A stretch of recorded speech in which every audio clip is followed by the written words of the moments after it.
২০২৪ সালের জুলাই-আগস্টের গণ-অভ্যুত্থানে সংগঠিত মানবতাবিরোধী অপরাধে নিজের সংশ্লিষ্টতা স্বীকার করেছেন পুলিশের সাবেক মহাপরিদর্শক চৌধুরী আবদুল্লাহ আল মামুন। বৃহস্পতিবার ১০ই জুলাই আন্তর্জাতিক অপরাধ ট্রাইব্যুনালের বিচারক প্যানেলের সামনে দাঁড়িয়ে তিনি বলেন, আমি নিজেকে দোষী সাব্যস্ত করছি। আমি আদালতের কাছে সত্য ঘটনা তুলে ধরতে চাই এবং রহস্য উন্মোচনে সহায়তা করতে আগ্রহী।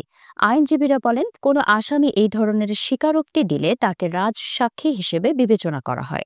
সেই হিসেবে সাবেক আইজিপিকে এই মামলায় রাজসাক্ষী হিসেবে ধরা হচ্ছে। এদিকে দোষ স্বীকারের পর মামুনকে পৃথক সেলে রাখা এবং নিরাপত্তা দিতে আবেদন করেন তার আইনজীবী জায়েদ বিন আমজাদ।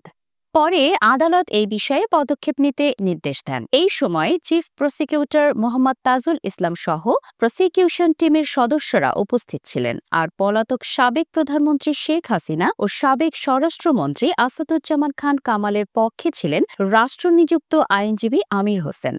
আদেশের পর চিফ প্রসিকিউটর মোহাম্মদ তাজুল ইসলাম সাংবাদিকদের বলেন, মামুন বলেছেন তিনি একজন সাক্ষী হিসেবে ২০২৪ সালের জুলাই-আগস্টে সংগঠিত মানবতাবিরোধী অপরাধের যে সব ঘটনা ঘটেছে সমস্ত কিছু জানবার কথা। তিনি সমস্ত তথ্য আদালতকে উদ্ঘাটনের ব্যাপারে অ্যাপ্রুভার হতে চেয়েছেন।